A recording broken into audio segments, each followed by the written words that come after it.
नमस्कार विद्यार्थी मित्रांनो, संकल्प अकॅडमी पुणेमध्ये आपलं स्वागत आहे. मी निलेश आणि आपण आज पाहणार आहोत चालू घडामोडी. चला तर मग सुरू करूयात. आज पहिली न्यूज आहे रायसीना संवाद 2025.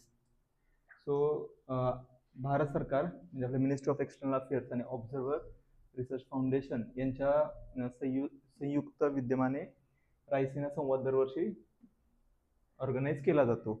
हा हायेस्ट डिप्लोमॅटिक संवाद आहे. यामध्ये काय आहे की भारत काय करतो, पूर्ण जगामध्ये जे काय जिओ पॉलिटिक्स आहे आणि जे जिओ इकॉनॉमिक्स आहे त्याला एक दिशा देण्याचं काम करत असतो. त्यामुळे हे सगळ्यात टॉपचा प्लॅटफॉर्म मानला जातो. आता यामध्ये जयशंकर यांनी काय म्हणलेलं आहे, मजबूत आणि निष्पक्ष संयुक्त राष्ट्रचं आवाहन केलेलं आहे. आता तुम्हाला जर माहिती आहे की संयुक्त राष्ट्र हे स्थापनेपासून आतापर्यंत फारसं काही इफेक्टिव्ह करू शकलेलं नाहीये, कोणतं युद्ध रोखू शकलेलं नाहीये, कोणतीही पीस डील करू शकलेलं नाहीये. पण भारताच्यासाठी महत्वाची गोष्ट कोणती होती तर ती इथे मांडलेली त्यांनी. काश्मीर आक्रमणाला वादात रूपांतरित करण्यात आले. हा एकदम महत्वाचा मुद्दा आहे जो त्यांनी आता ओपनली पहिल्यांदा पूर्ण भारताच्या आतापर्यंतच्या इतिहासामध्ये पहिल्यांदा एका फॉरेन मिनिस्टरनी, म्हणजे फॉरेन मिनिस्टर हा भारताचं प्रतिनिधित्व करतो, भारताने पहिल्यांदा हा स्टँड मांडलेला आहे की संयुक्त राष्ट्रांनी ऍक्च्युली काश्मीरचा जो मुद्दा आहे त्याला वादामध्ये त्याचं रूपांतर केलेलं आहे.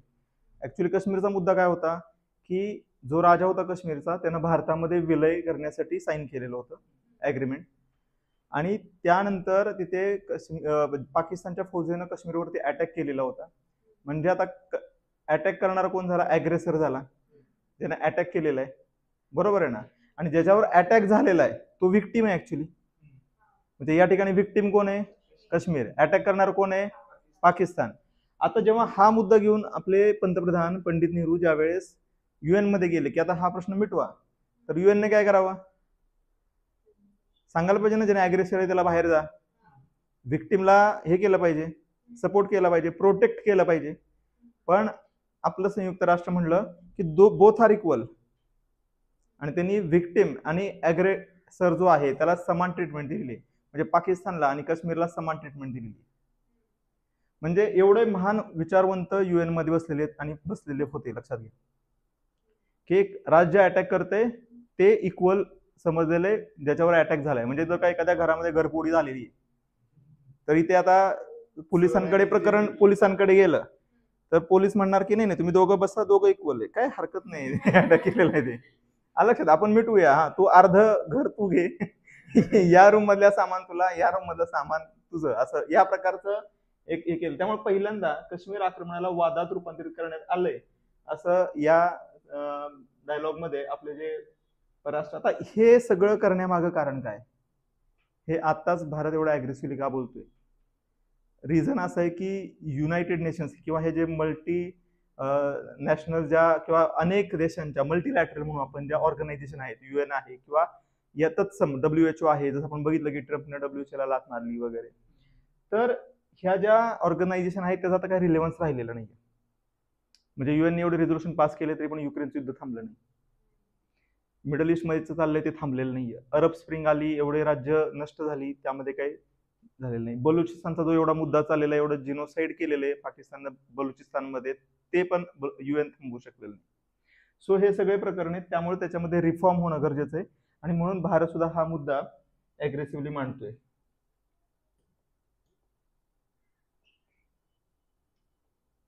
हा आता हे आपल्यासाठी महत्वाचं काय, 17 ते 19 मार्च दरम्यान दिल्ली येथे रायसीना संवाद आहे. जागतिक समुदायासमोर सर्वात आव्हानात्मक समस्यांना तोंड देण्यासाठी वचनबद्ध असलेली ही भू राजनीती आणि भू अर्थशास्त्र, हे दोन वर्ड महत्वाचे आहेत आपल्याला, जिओ पॉलिटिकल आणि जिओ इकॉनॉमिकल. ठीक आहे. आता यामध्ये हे थीम आहे 2025 ची, ती काय, कालचक्र. आपले नाव पण मस्त ठेवलेत ना एकदम, कालचक्र. People, peace and planet. लोक, शांतता आणि प्लॅनेट म्हणजे पृथ्वी, आपला ग्रह. आता त्याचे जे पिलर्स आहेत हे 6 पिलर्स आहेत, हे तुम्ही पाहून घ्या. आपण पुढे घेऊया. आर्थिक वर्ष 2026 मध्ये भारताचा CPI म्हणजे कन्झ्युमर प्राइस इंडेक्स, हा महागाई जी आहे ती सरासरी 4% राहील.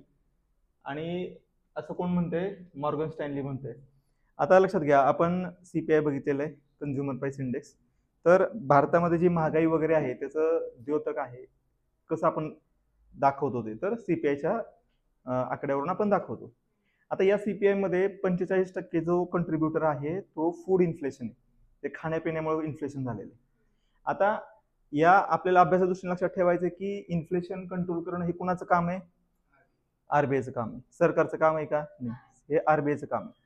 सो आरबीआयने हे जे ठेवलेलं आहे 4 ते 6% त्यांना इन्फ्लेशन कंट्रोल करायचं आहे. यावर्षी आरबीआयने सांगितलं होतं आम्ही 4.3% इन्फ्लेशन कमी करू, 4.3% पर्यंत. पण आता मॉर्गन स्टॅनली म्हणते की हे 4% खाली येईल. आणि जर इन्फ्लेशन महागाई जर खाली आली तर जे रेट्स आहेत ते 75 बेसिस पॉईंट, बीपीएस म्हणजे बेसिस पॉईंट्स न दर कमी होण्याची शक्यता आहे. आता पर्सेंटमध्ये म्हणायचं तर 0.75% न रेट्स कमी होणार आहे. रेट्स म्हणजे कोणते? Bank rate, repo rate, reverse repo rate, हे सगळेच काही रेट्स जे आहेत ते 75 बेसिस पॉईंट न कमी होतील. ऑब्व्हियसली त्यामुळे काय होईल?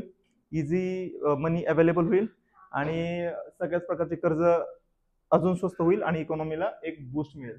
सो सीपीआय हा एक महत्वाचा मुद्दा आहे कंझ्युमर प्राइस इंडेक्सचा. पुढचा आहे government E market place surpasses 5 lakh crore GMV ahead of FY 24-25 year end. आता हा एक महत्वाचा मुद्दा आहे जे मिनिस्ट्री ऑफ कॉमर्स आणि इंडस्ट्रीनी हे लॉन्च केलेलं आहे. गव्हर्नमेंट ई मार्केट प्लेस मागच्या 50 दिवसापूर्वी हा जो आकडा होता हा 4 लाख कोटीचा होता. जे डील्स इथे झालेले आहेत. इथे कोणीही इथे रजिस्टर करून आपल्या वस्तू विकू शकतो ऑल इंडिया. इव्हन गव्हर्नमेंटचे जे यामध्ये सांगितलेलं काय आहे, आता गव्हर्नमेंटचे एखादं डिपार्टमेंट आहे, त्या डिपार्टमेंटला सपोज आपण काय उदाहरण घेऊ, स्टेशनरी घ्यायचे, तर ते काय करतात, टेंडर म्हणजे ते हे करतात की आम्हाला एवढी एवढी स्टेशनरी पाहिजे, तर तुम्ही त्यांना सांगू शकता की आमच्याकडे तुम्ही घ्यायची असेल तर घ्या. सो गावाकडे ना बऱ्याच लोकांनी याचा, गावाकडे म्हणजे भारतामध्ये ओव्हरऑल खूप लोकांनी, विशेषतः महिला उद्योग संघ वगैरे, त्यांनी खूप याचा बेनिफिट घेतलेला. जसं की आता झाडू पाहिजे, झाडू विकायचे नाही का, झाडायला वगैरे रूम्स वगैरे लागतात सरकारला.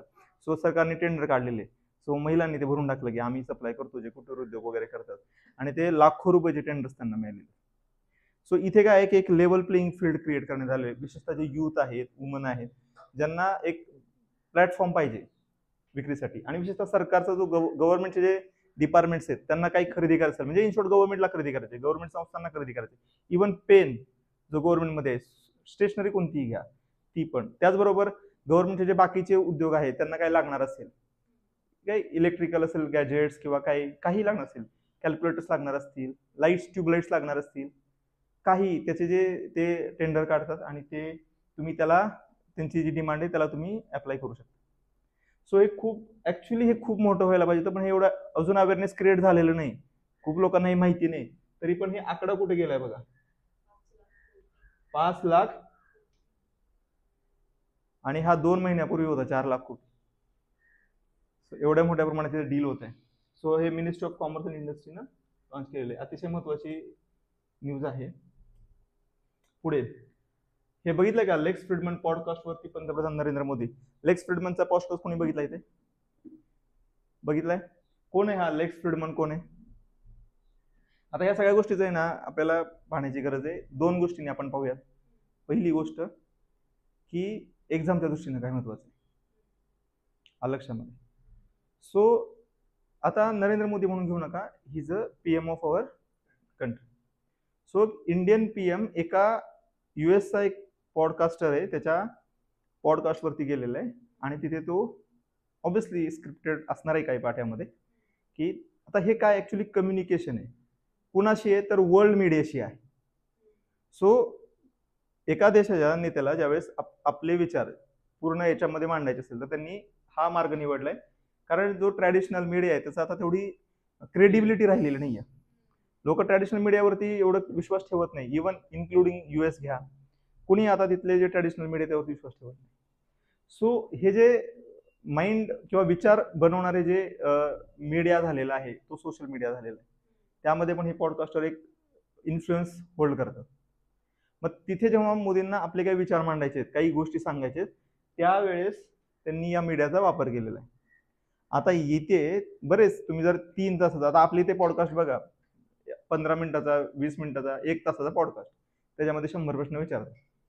इथे हा पॉडकास्ट ऑलमोस्ट 3 तास 15 मिनिटाचा आहे आणि त्यामध्ये फक्त 20 प्रश्न विचारलेले.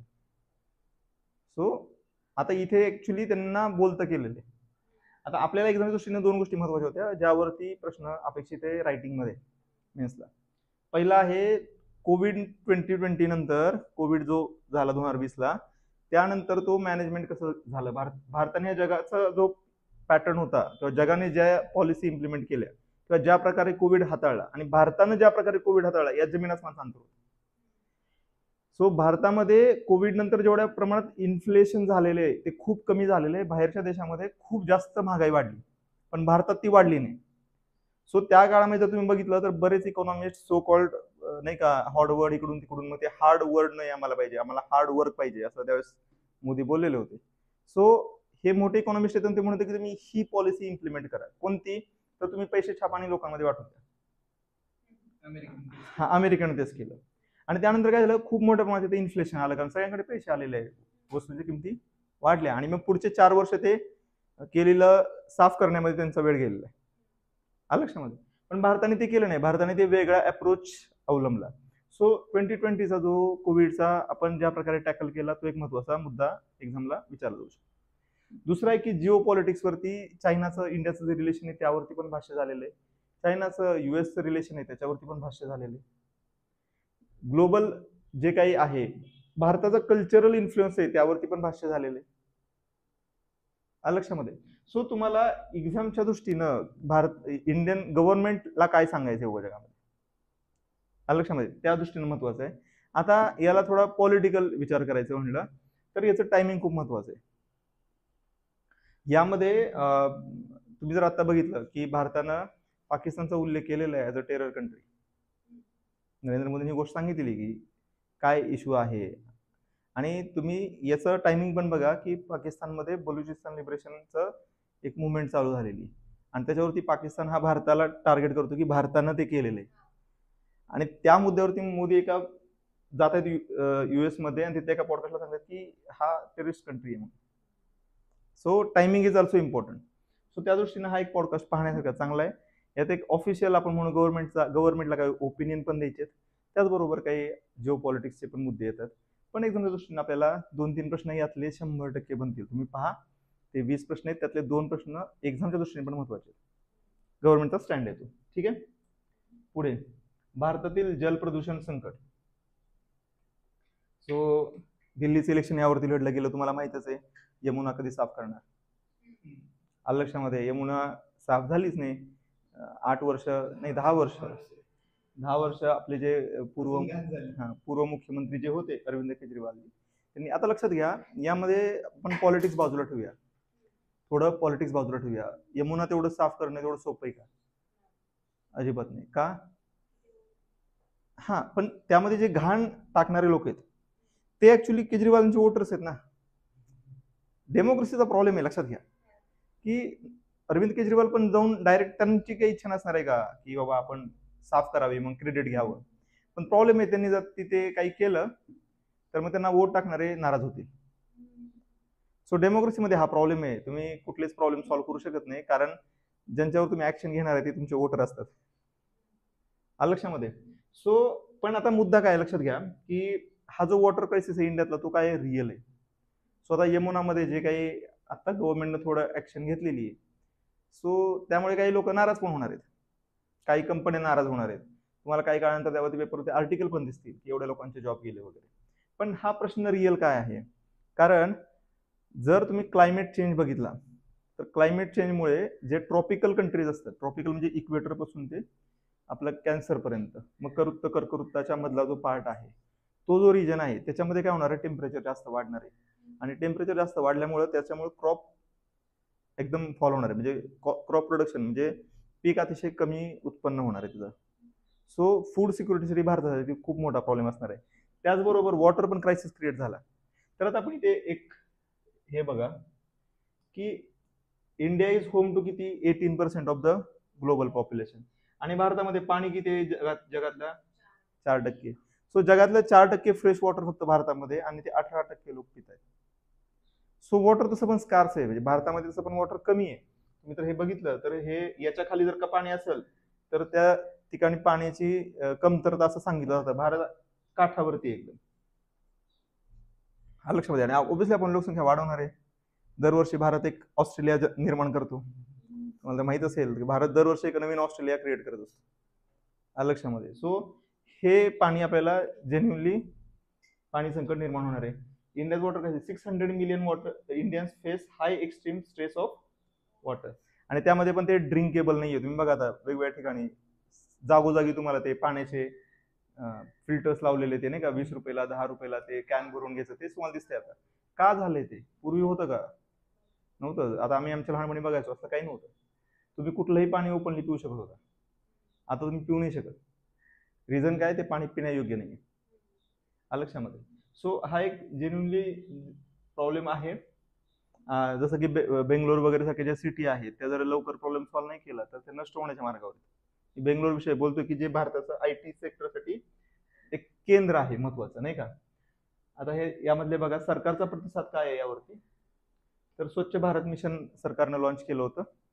ओपन डिफिकेशन फ्री, म्हणजे उघड्यावरती जे शौच करतात ते सगळं बंद करण्यासाठी स्वच्छ भारत मिशन लॉन्च केलं होतं जेव्हा न्यू गव्हर्नमेंट लॉन्च झालं 2014 मध्ये. आता इथे पण विचार करण्याची गोष्ट आहे की भारत 47 स्वतंत्र झाला आणि त्यानंतर 2014 साली किती वर्ष होत आहेत? Almost 68-70 years, right. आणि आपण भारत स्वतंत्र झाल्यानंतर 70 वर्षानंतर घरोघरी टॉयलेट असावं म्हणून मोहीम राखतो. 70 वर्षानंतर, म्हणजे तोपर्यंत आपले ते घरोघरी टॉयलेट पण नाही. लक्षामध्ये. सो एवढा आपण फास्ट काम करत होतो. सो इथे आपण स्वच्छ भारत मिशन त्यावेळेस 2014ला सुरू केलं. मग ते काय म्हणतात त्याला, एकमेव टार्गेट होतं की उघड्यावरती शौच करू नये. आता रिझन काय आहे लक्षात घ्या. कम्युनिकेबल डिसीज आपण करंट अफेअरमध्ये बघतोय की जे पसरतात डिसीजेस, नाही का, पाण्यामार्फत वगैरे.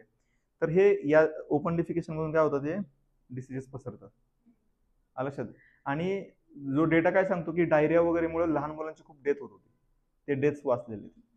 सो चाइल्ड मॉर्टॅलिटीचा जो रेट आहे तो कमी होण्यामध्ये हे स्वच्छ भारत मिशनचा वाटा आहे.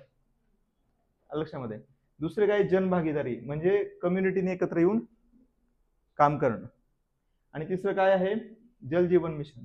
सो ह्यासारखे काही गव्हर्नमेंटचे रिस्पॉन्सेस आहेत हे वॉटर क्रायसिस टॅकल करायला. तुम्हाला भारतामध्ये महाराष्ट्रामध्ये पण माहित असेल की महाराष्ट्रामध्ये पण जलयुक्त शिवार वगैरे योजना गव्हर्नमेंटनं लॉन्च केलेल्या होत्या. त्याचबरोबर आपल्या इथे एक संस्था होती, नाना पाटेकर, त्यांनी ती सुरू केली होती संस्था. ते पाण्या शेततळ्यासाठी काहीतरी योजना सुरू केली होती.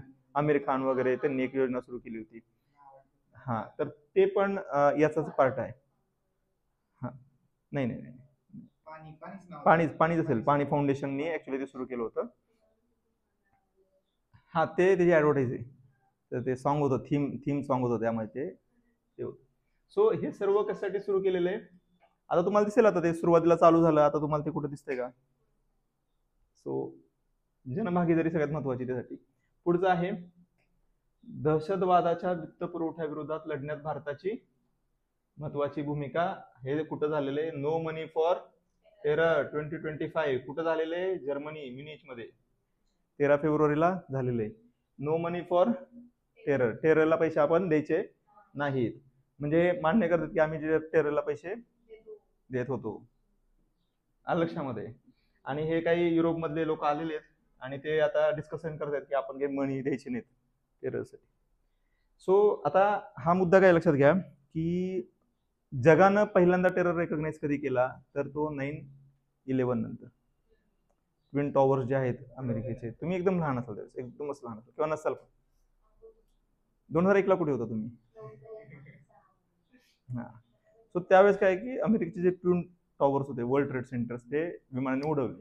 लादेन वगैरे टेररिस्ट होते, त्यांनी ते उडवलं आणि मग तिथे तो प्रॉब्लेम झाला म्हणून तो टेररचा प्रॉब्लेम रेकग्नाइज झाला. तोपर्यंत भारतामध्ये तुम्हाला 2001ला झालं, राईट, 9/11. याच्या आधी एकट्या गुजरातमध्ये 250 पेक्षा जास्त मोठे दंगे झाले होते. हा, आणि एकट्या महाराष्ट्रामध्ये दरवर्षी 5 ते 6 कुठे ना कुठे स्फोट होतो, ते बॉम्ब स्फोट होतो. म्हणजे लोकलमध्ये तर पूर्वी असं बसच्या खाली, बसमध्ये तुम्ही सीटवर बसणार असेल तिथं सीटच्या इथे लिहिलं असेल खाली चेक करा म्हणून. 2014 पर्यंत आलं का? आणि हात लावू नका, अनोळखी गोष्टींना हात लावू नका. बस बस स्टॉपला गेला ना तर तिथं लिहिलेलं असायचं की बेवारस वस्तूंना हात लावू नका. 15-16 पर्यंत चालू हा. होतं. लोकलमध्ये गेला मुंबईमध्ये, हा मुंबईमध्ये तर तुम्ही लोकलमध्ये गेला तर तिथे तर दर वर्षामध्ये 2-3 असे स्फोट होत होते. So that was the height होती ती. 2008 नंतर थोडं कमी झालं. 2008 मुंबई अटॅक झाला त्यानंतर थोडं कमी झालं, पण मुंबईमध्ये तर से शिरून डायरेक्ट म्हणजे टेरर जो असतो तो रेकग्नाइज होत नव्हता वर्ल्डमध्ये. आज पहिल्यांदा तो रेकग्नाइज झालेला आहे. आता याला फायनान्स कोण करत होतं? ऑब्व्हियसली आपण बघितलं युएसएड,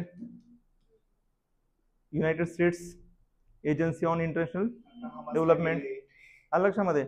सो युएसचा प्रेसिडेंट बोलतोय की युएसएड हा टेररिझमला सपोर्ट करतो, हमासला पैसे दिले जातात. राईट. आणि काय बोलायचं आता, थोडं हे पॉलिटिकल होतं, पण पाकिस्तानचा मुद्दा घ्या तुम्ही. भारतामध्ये जे टेररिझम होतं त्याला फायनान्स कोण करतं? आलं लक्षामध्ये.